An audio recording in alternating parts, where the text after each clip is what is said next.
All right, guys, welcome back to the channel. I'm doing another video of Dawn of Man. This is my third video of the game, and as you can see, we have reached the great and powerful Bronze Age. And as I said in my previous videos, and we'll go through, the first video I did was on the Paleolithic, which was kind of like the beginning game mechanics, as you can see here. I did skip the Mesolithic because it's kind of the same. It's just repetitive. Not a whole lot's changed in that era. Then we got the Neolithic era, which a lot happened here, a lot of new upgrades. I did a video on that. And then I just skipped the Copper Age and went straight to the Bronze, which you can see I unlocked all the Bronze technology. We got Bronze Smelting, Masonry, Sword, Shield, and Composite Archery, as well as Armor, Brewing, Netting, Horse Domestication, Plowing, and Stone Carving. And I can get into the Iron Age now if I want, but I'm not doing that quite yet. Still a few things I need to do here. But as you can see, lots has changed in our little civilization here. Now we no longer have wooden walls. We have stone walls, as well as the stone warehouse, the stone resident roundhouses, and the stone stables for our animals. Which, speaking of animals, you can see I have a ton more since the last video. We now have 29 goats in here right now, 29 sheep, 32 pigs, 24 cattle, 8 donkeys, and 37 horses.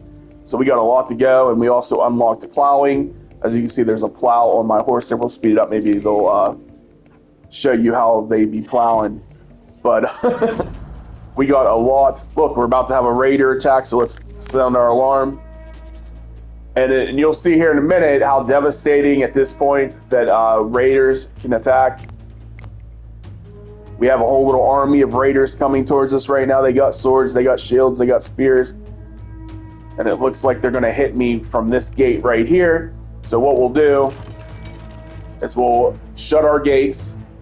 Now they're going to come right through this little opening. They'll probably run through the side right here because that's one problem I have.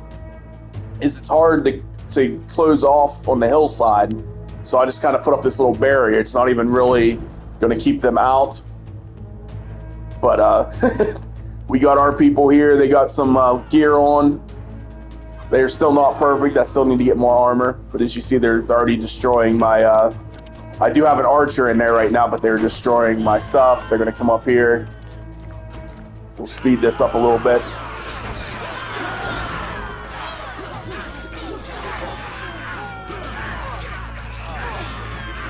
As they're running away from us, are we going to catch them? Oh, you look at that! I'm running away from our people, little bitches, But they're done.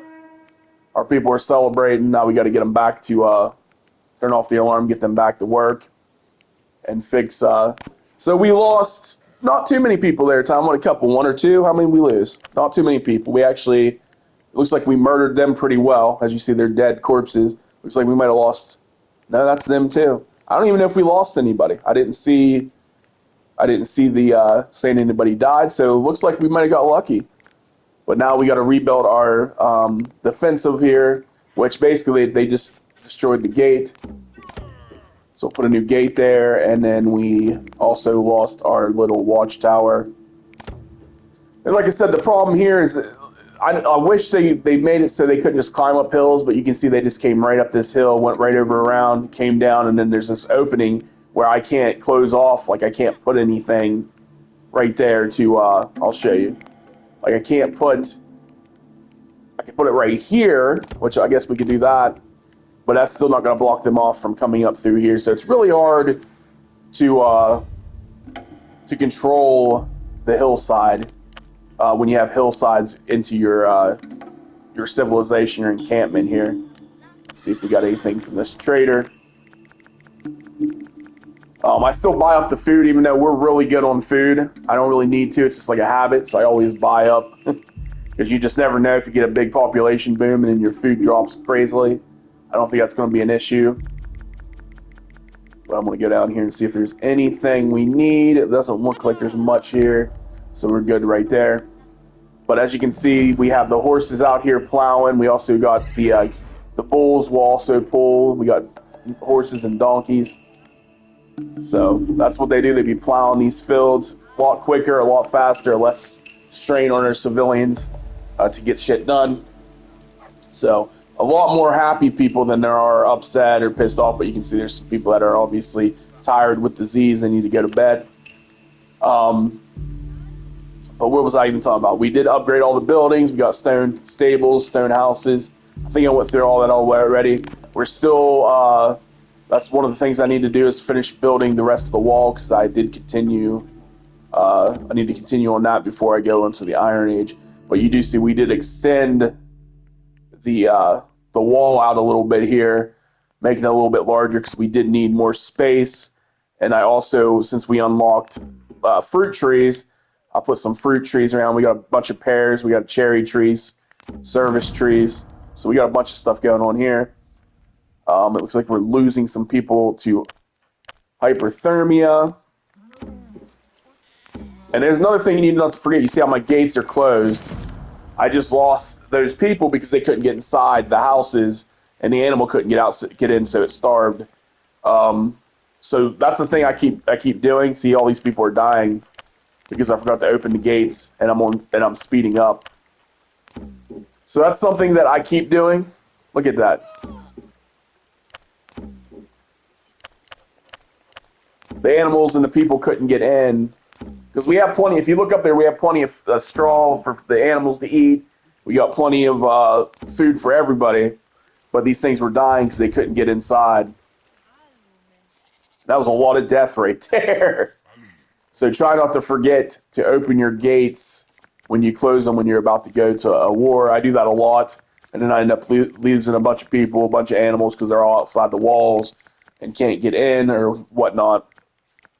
But yeah, so let's see if there's anything I need here.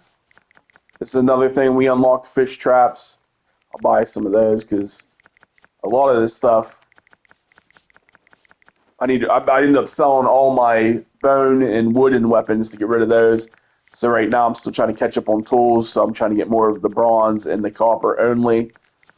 So we'll sell some animals here. We got a bunch of goats, bunch of sheep, tons of pigs. So we got a little too much there.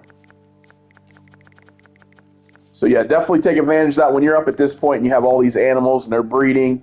Those are the best things to trade because they sell for the most. And then you can pretty much buy anything you want in the store.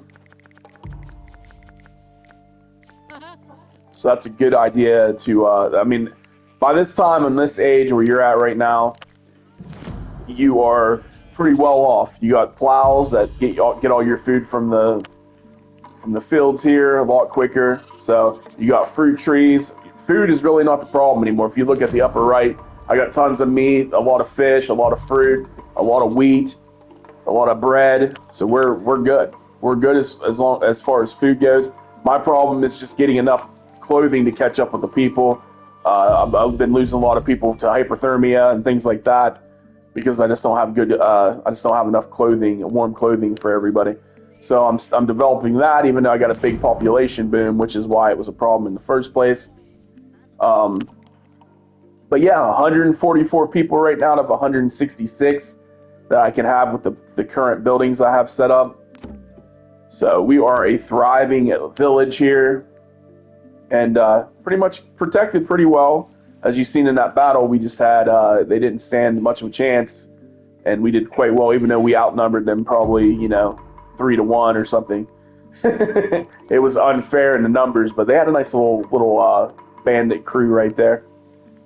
But anyways, guys, I don't know if I mentioned also that this stone circle basically saved me because my people were so depressed, like they all were upset. Like this one right here is orange. If it turns red, like all my people were red, upset. And as you can see, he'll probably pray, and then that'll go away. Before I had the stone circle built, I had a lot of the red, which means they're less productive and they die easier. So you don't want your civilians being sad and depressed, or you want their morale high. So that was a problem, and the problem was because I tried to be too progressive. I put too much farmland down. As you see, I have a ton of farmland, but I had too much farmland down before my people could keep up with it. And I also had them building all this wall at the same time, so they were like slave laboring. They weren't. They were just working, working, working, working. Didn't have anything other time. They were the overwhelming workloads, and that was a bad mistake. This right here, you definitely want to keep up with the milestones. This was the stone circle was one of the milestones you have to reach, and it was definitely a savior that I was able to build that to get my people back happy because they didn't want to do anything. And when they're that sad, they barely they don't do much as far as gathering crops. That was my problem. They weren't actually getting the farmland. They weren't using all the stuff I was trying to grow. They weren't able to get it, and so I was starving to death as well. I was losing people. All the animals were dying. It was a sad tale. So if you do decide to get into this game, it is a fun game. I don't know what the difference is between the old version that I played on the PS4 and this new released version on the PlayStation 5. I really can't tell you if you're somebody that's played this before and you're like, well, what's the differences? I don't remember. It's been, like I said, I got this game years ago. And at least a year or two ago. I can't, at the earliest, it might have been longer than 2 years ago that I got the game.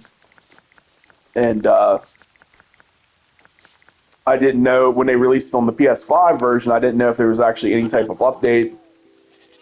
Like, what did they do to this? The graphics improved, maybe? I don't know. Does it move smoother? Maybe, but I still get crashes occasionally, which I remember back when I played it, it pissed me off because that would happen.